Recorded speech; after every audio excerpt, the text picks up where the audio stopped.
우리 조원진 대표님 오늘 이거 애국당 창당대회에 오늘 오셨는데 제가 대표해서 물어보겠습니다.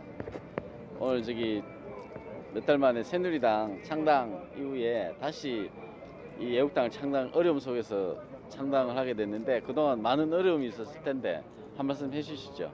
뭐 대한애국당이 나올 수밖에 없는 필연적인 그런 상황이 전개된 것 같습니다. 우선 문재인 씨가 들어와서 100일 만에 나라가 망해가는 모습들을 국민들이 아주 불안하게 지켜보고 있는 거예요.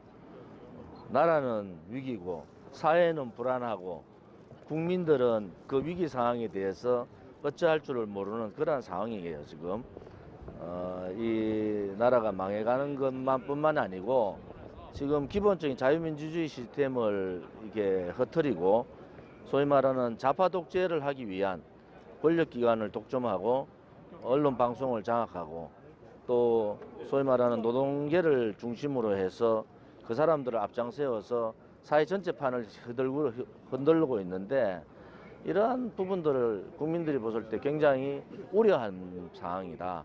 그러면은 강력한 좌파 독재에 대항할 수 있는 실질적인 우파 야당, 우파 보수 정당이 필요한데 지금의 자한당이나 태생적으로 잘못되어 있는 배신의 정당인 바른정당이 그 역할을 할 수 있느냐? 저는 그렇지 않다고 보고 있습니다. 그래서 대한애국당의 창당은 용기 있고 행동하는 정당, 또 가치, 대한민국의 정체성인 자유민주주의와 그다음에 시장경제를 지키는 그러한 가치 정당으로서의 역할, 또 강한 정당, 좌파 독재에 침묵하지 않고 행동하는 정당, 또 어떠한 불의를 보고 불의라 얘기하고 정의를 내세우려고 노력하는 정당, 또 박근혜 대통령의 가짜 탄핵, 거짓 탄핵이 진실이지 않다고 얘기할 수 있는 정당, 그것이 바로 대한애국당 아닙니까? 그래서 대한애국당에 대한 지지가 급속도로 지금 늘어나고 있다. 저는 그렇게 보고 있고요. 당원 확보에 있어서나 천만인 서명운동에 있어서도 전국에서 엄청난 호응을 받고 있는 그런 상황입니다.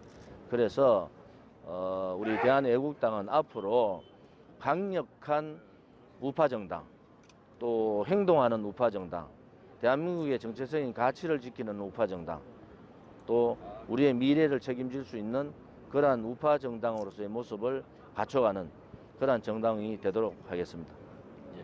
지금 말씀 들어보니까 우리 자유애국당이 외곽 정당의 역할에 만족하지 않고 내년 지방선거에서 자유애국당, 대한애국당. 죄송합니다. 대한애국당이 그 주류 정당으로서 거듭나겠다는 그런 포부 같은데 그 내년 지방선거에 대한 뭐 전략이나 이런 것들이 있으신지. 지금은 어쨌든 이제 원내 한석이지만 저 원내 정당에 진입을 한 겁니다. 저는 내년 2월 전에 소위 말하는 야당의 정계 개편, 또 여당 야당 간의 정계 개편이 있을 거다 이렇게 보고 있는 사람이고요. 또 지금 자한당 내에 탄핵 반대 세력, 탄핵 찬성 세력들이 혼재되어 있는 정당은 비정상적인 정당입니다. 그래서 정상적인 정당이라는 것은 탄핵 찬성 세력하고 탄핵 반대 세력이 갈라서 쓰는 겁니다. 그렇지 않고서는 대한민국 우파 국민들, 보수 국민들이 지지를 받을 수가 없어요. 어정쩡한 정당으로 되지 않지 않습니까? 지금 국민들은 좌파 독재에 강력하게 투쟁할 수 있는 그런 정당의 모습을 원하고 있기 때문에 내년 2월 정도의 정계 개편 과정에서 이 대한애국당에 많은 현직 의원들이 들어오고 인재들이 들어올 거다. 그래서 대한애국당은 젊은 정당입니다. 그래서 젊은 정당의 모습을 갖출 수 있도록 20대, 30대, 40대, 50대가 중심되는 젊은 정당의 그러한 모습을 갖추도록 노력하겠습니다. 다음 지방선거에서 그러한 대한애국당의 그런 젊은 파워와 또 진실 정의를 외치는 그러한 도덕성, 그 다음에 부정부패를 배격하는 청렴성을 가지고 지방선거에서 압승할 수 있도록 그렇게 하겠습니다. 예.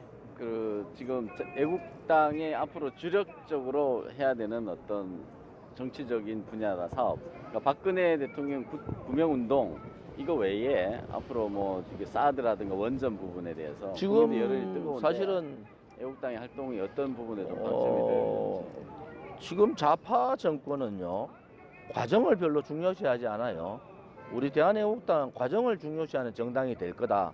원전 문제도 과정을 뛰어넘고 한 사람의 지도자가 결정을 해버리는 상황이 돼버렸기 때문에 그 원전 문제, 공무원 17만 명 정원 문제, 비정규직의 정규직화 문제, 또 최저임금 인상 문제 뭐 등등 소위 말하는 자유경제 체제에 맞지 않는 소위 좌파 경제 포퓰리즘의 정책에 대해서는 강력한 투쟁을 할 겁니다.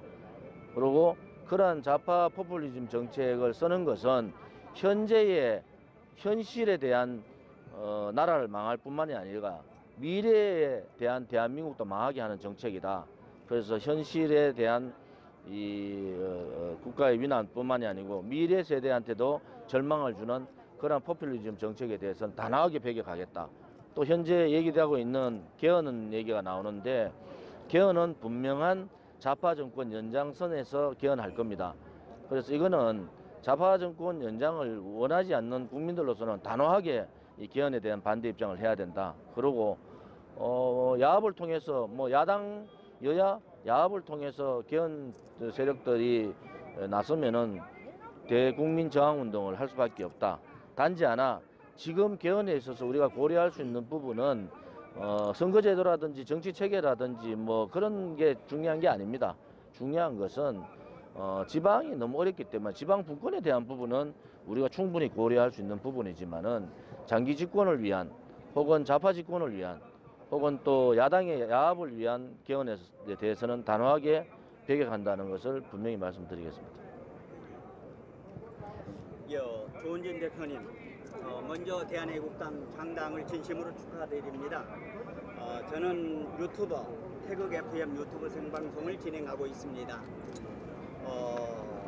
2016년 12월 9일 박근혜 대통령 탄핵이 되어서 지금 박근혜 대통령이 억울하게 옥중에 계시는데 기존의 메이저 언론들은 동영상을 찍어서 편집을 해서 국민들에게 알릴 것은 빼버리고 나쁜 것만 이렇게 보도를 했습니다. 저희 유튜버들은 모든 것을 뒤로 해버리고 생방송을 찍어서 전 국민들에게 이렇게 알리고 그랬습니다. 대한애국당에서 앞으로 유튜버들에 대한 어떤 정책이 있으시면 이 기회를 통해서 한 말씀 해주시면 고맙겠습니다. 결국 지금 방송이 상당히 다양해야 됐습니다. 언론도 마찬가지고 지금 문재인 정권은 소위 말하는 방송 장악 사항을 지금 전개하고 있는데 그 잘못된 비민주적인 그러한 사항들은 우리 유튜브 방송들이 전 국민들한테 좀 알려주셔야 됩니다.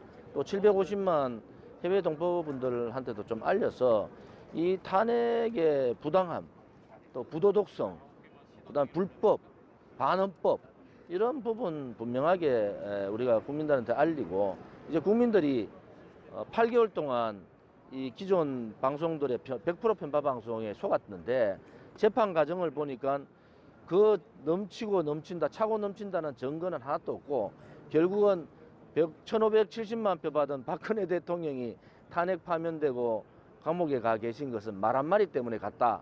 이게 지금 전 세계에 있는 사람들이 의아해하는 거예요.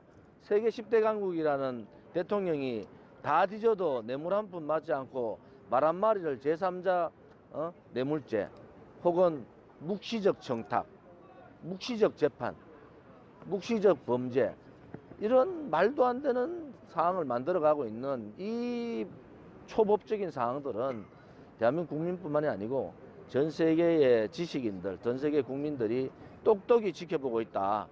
저는 이 유튜브 방송들이 그러한 역할들을 충분히 잘 하시고 계신다 이렇게 보고 있습니다. 우리 정당 사상 최초의 그 풀뿌리 정당으로서 출범하는데 소감은 어떻습니까? 여기에 대해서.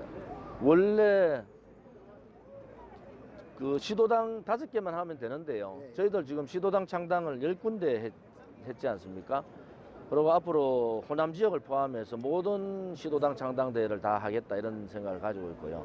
어려움이 있었습니다만은 이 반독재 투쟁, 특히 반자파 독재 투쟁에 선봉에 서달라는 그런 열망, 또 박근혜 대통령의 탄핵에 대해서 제대로 역할을 못하고 있는, 탄핵이 잘못됐다는 역할을 제대로 못하고 있는 자한당에 대한 국민들의 실망, 이런 부분들이 같이 해서 우리 대한애국당이 앞으로 앞일은 되게 희망적이고 밝다, 저는 그렇게 보고 있습니다.